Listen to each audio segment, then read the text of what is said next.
Welcome to Talk with Why, tempat di mana bahagia, luka, overthinking, dan perasaan yang tidak bisa diceritakan akhirnya punya suara. Oke, jadi di episode pertama ini aku bakal ngebahas yaitu self-love. Yaps, mencintai diri sendiri. Mencintai diri sendiri itu bukan berarti merasa paling hebat dan paling kuat. Kok jadi malah nyanyi nih ceritanya. Jadi mencintai diri sendiri itu bukan berarti kamu tuh merasa paling hebat atau egois gitu kan. Justru self love itu lebih dekat dengan kemampuan kamu menerima diri, menghargai kebutuhan diri, dan tetap memperlakukan diri dengan baik bahkan saat sedang gagal, sedih, ataupun ditolak. Belajar soal mencintai diri sendiri atau self love bukan hanya sekedar tren atau sekedar kata-kata motivasi, tapi itu adalah dasar dari kesehatan emosional manusia atau fondasi paling penting dalam kehidupan emosional seseorang. Kenapa aku bilang gitu dan kenapa orang banyak bilang kita harus mencintai diri sendiri? Ya karena ketika kita sudah belajar mencintai diri sendiri, biasanya itu dapat mempengaruhi bagaimana kamu memilih pasangan, bagaimana kamu diperlakukan orang lain, bagaimana kamu menghadapi penolakan, dan bagaimana kamu bertahan saat hidup sedang berat-beratnya. Bukan hanya rindu yang berat, tapi bertahan itu juga berat, bertahan hidup. Asik. Oke, jadi lanjut aja, aku bakal bahas 3 poin bagaimana kamu bisa belajar mencintai diri kamu sendiri dan apa sih yang harus kamu tinggalkan dan gak boleh kamu lakukan lagi untuk bisa belajar mencintai diri sendiri. Oke, yang pertama itu adalah hal yang paling penting sebelum kita lanjut ke proses yang kedua dan yang ketiga, yaitu belajar mengenali diri sendiri. Kamu harus kenal dulu kamu itu siapa, kamu maunya apa, dan bagaimana kamu mengontrol emosi kamu dalam situasi senang ataupun situasi sedih. Ya sama seperti dengan pasangan kamu sekarang, tentunya kamu harus kenal dulu dong dia siapa. Kamu harus belajar dulu memahami dia seperti apa, baru kamu bisa sayang sama pasangan kamu sekarang. Dan itu juga sama, seperti sama diri kamu sendiri. Coba sesekali kamu tanya sama diri kamu, aku maunya apa ya? Dan sekarang itu aku lagi ngerasa apa ya? Dan ketika kamu lagi merasa gagal, ketika kamu merasa sedih, kecewa, lagi gak kuat, kamu bisa meluapkan emosi-emosi tersebut.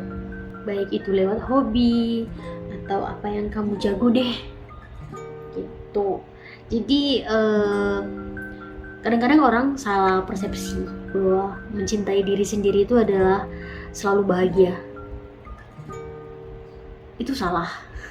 Gak selalu kita itu harus kuat, gak selalu kita itu harus selalu percaya diri.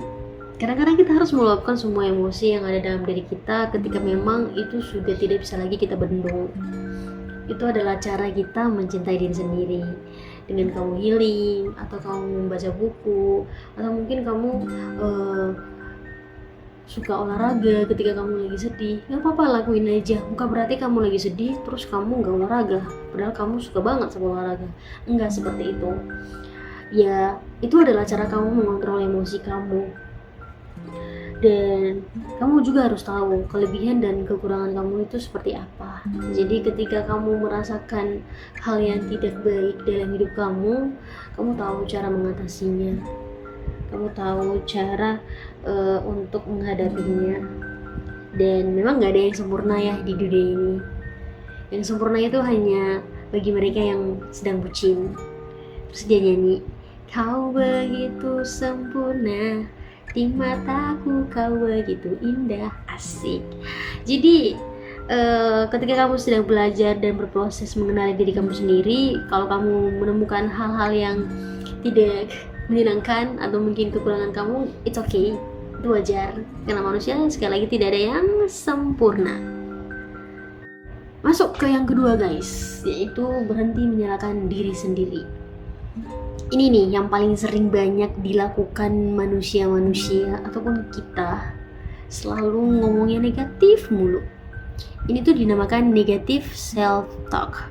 yaitu ngomong yang berulang kali pada diri sendiri di cermin, bilangnya aku selalu gagal, aku nggak bisa, terus ngomongnya lagi aku nggak pantas dicintai, kenapa sih aku selalu diginiin, kenapa ya, aku kurangnya apa ya. Itu terus yang dibicarakan. Kamu terus ngomong itu setiap hari, setiap menit, setiap detik. Ya kalau kamu ngomong itu setiap hari, maka di otak kamu itu akan menjadi sebuah kebenaran. Kamu yang membentuk diri kamu sendiri atas pola pikir kamu sendiri, bukan orang lain. Kamulah yang membentuk diri kamu sendiri. Jadi contoh, kalau kamu ngomong selalu gagal, jadi ketika kamu lagi ada di proses A, kamu lanjut ke proses B dan kamu gagal, terus kamu mau lanjut ke proses C, tapi di proses yang B ini kamu udah ngomong gagal terus, kamu gak berani melangkah maju, terus kamu bilang udah deh, aku kayaknya bakalan gagal terus deh, kayaknya aku gak akan bisa berhasil. Yang seharusnya tadi di proses C kamu seharusnya bisa berhasil, di tengah-tengah kamu udah gagal duluan sama pikiran kamu gak akan berani melangkah maju. Coba kamu ubah kata-kata kamu sama diri kamu sendiri tuh jadi gini, aku udah gagal 2 kali, gak apa-apa, aku akan belajar, mungkin aku ada yang salah, tapi aku akan belajar lagi supaya aku bisa berhasil untuk proses ke C. Yang kamu akan melangkah ke proses C dan berhasil. Kamu gak akan berdiri tegak di proses yang B tanpa kamu berani maju. Pikiran kamulah yang mengalahkan diri kamu sendiri. Dan ketika kamu juga kadang-kadang merasa gak pantas dicintai, jangan kamu tanya apa kurang kamu. Kenapa ya dia gak mau sama aku ya? Apa ya yang harus aku ubah ya? Ketika kamu sudah merasa apa yang kamu lakukan sudah benar, kamu tidak melakukan kesalahan yang mungkin menyakiti perasaan pasangan kamu, dan kamu diperlakukan tidak baik, jangan lakukan itu. Jangan ngomong ke diri kamu, aku gak pantas dicintai. Ya kamu ubah aja pola pikir kamu. Kamu bilang, kayaknya aku udah bener deh, kayaknya aku udah melakukan hal yang bagus, aku tidak pernah menyakiti dia, aku selalu dukung dia, support dia, tapi kenapa ya dia melakukan hal itu? Anggap aja dia memang bukan orang yang pantas buat kamu, mungkin dia orangnya gak bersyukur kali. Gitu aja. Mungkin gak gampang, tapi kamu pasti bisa. Jangan pernah dikalahkan sama pikiran negatif tersebut. Kamu harus afirmasi pikiran kamu. Ngomong yang positif, cari solusinya. Jangan stuck di permasalahannya, cari solusi. Ya itu tadi, seperti poin yang pertama, kamu bisa mengontrol emosi kamu. Kamu tahu cara melakukan suatu hal ketika ada hal yang gak bagus, hal yang gak baik, kamu tahu cara mengatasinya. Seperti itu. Jadi sekali lagi, jangan selalu menyalahkan diri sendiri. Jangan negatif talk setiap hari, itu gak bagus. Karena apa yang kamu ucapkan adalah doa. Dan yang terakhir, ini yang gak kalah penting dari poin yang pertama, yaitu kamu harus punya batasan atau boundaries. Yap, mencintai diri sendiri juga berarti tahu apa yang boleh dan tidak boleh dilakukan orang lain terhadap kamu. Jadi orang itu gak semena-mena sama kamu.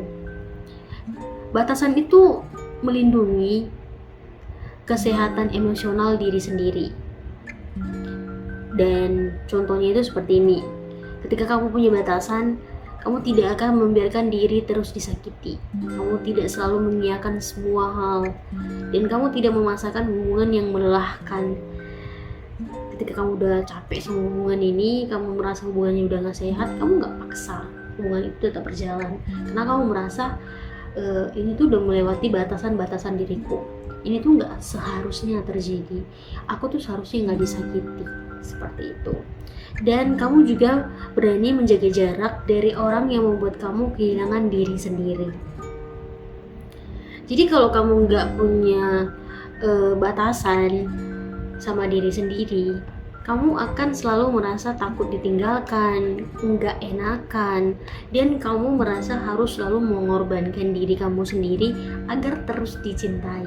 Itu nggak bagus dong pastinya. Contoh aku ambil dari segi pertemanan dulu deh. Tadi yang keberapa ya? Kedua, pertama ngomong soal pasangan. Yang ketiga ini aku ngomong ambil contohnya dari segi pertemanan. Ketika kamu lagi berteman sama seseorang atau bersahabat nih rame-rame, terus kamu selalu mengikuti apa yang mereka mau. Kadang-kadang mereka juga nggak ngajak kamu ketika lagi keluar, padahal mereka sesekali ada keluar berdua, bertiga tanpa ngajak kamu gitu. Kadang-kadang kamu juga dikucilkan di circle kamu, dan ketika mereka minta tolong kamu iyain, dan ketika kamu minta tolong ke mereka, mereka kayak nggak peduli, dan kamu menerima hal tersebut. Nah, ketika kamu sudah memiliki batasan dalam pertemanan pun, kamu akan merasa bahwa kayaknya ini nggak benar deh, kayaknya pertemanan ini nggak sehat, kayaknya circle ini tuh nggak oke banget untuk aku tetap bisa stay di dalamnya, kayaknya bagusan aku cabut. Karena kalau kamu nggak punya batasan, kamu akan selalu terlihat bahagia, oke-oke aja dilakukan seperti itu. Kamu merasa nggak enak sama teman-teman kamu, dan itu pasti merugikan diri kamu sendiri. Ya balik lagi, ketika kamu punya boundaries, kamu akan bisa melepaskan hubungan-hubungan yang tidak sehat atau melelahkan, baik itu dalam hubungan pertemanan ataupun hubungan kamu dengan pasangan kamu.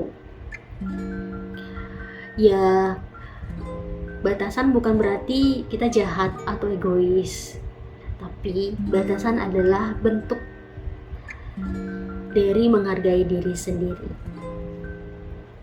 Oke, jadi itu tadi 3 poin yang bisa aku sampaikan ke kalian, yang bisa aku sharing ke kalian. Yang pertama adalah belajar mengenali diri kamu sendiri dulu. Yang kedua, jangan terlalu sering menyalahkan diri kamu atau negative self-talk. Yang ketiga adalah kamu juga harus punya batasan atau boundaries dalam hidup kamu. Memang belajar mencintai diri sendiri itu nggak gampang, guys. Pasti akan ada halangan, cobaan, atau mungkin kata-kata orang yang menyakiti diri kamu ketika kamu sedang berproses. Namun jika kamu sudah berkomitmen sama diri kamu sendiri, pasti kamu bisa. Kita semua pasti bisa untuk menjadi pribadi yang lebih baik, menjadi pribadi yang lebih menyenangkan. Tidak akan bergantung kepada orang lain lagi. Memang belajar mencintai diri itu sendiri sangatlah sulit, tetapi juga sangat menyenangkan. Dan kata-kata terakhir yang bisa aku sampaikan ke kalian adalah, karena pada akhirnya hubungan terpenting dalam hidup ini adalah hubungan dengan diri sendiri.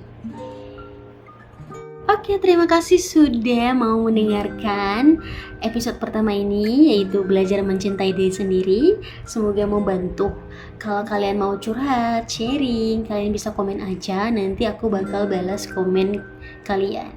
Untuk episode pertama ini cukup sekian. Jumpa lagi di next episode di Talk with Why.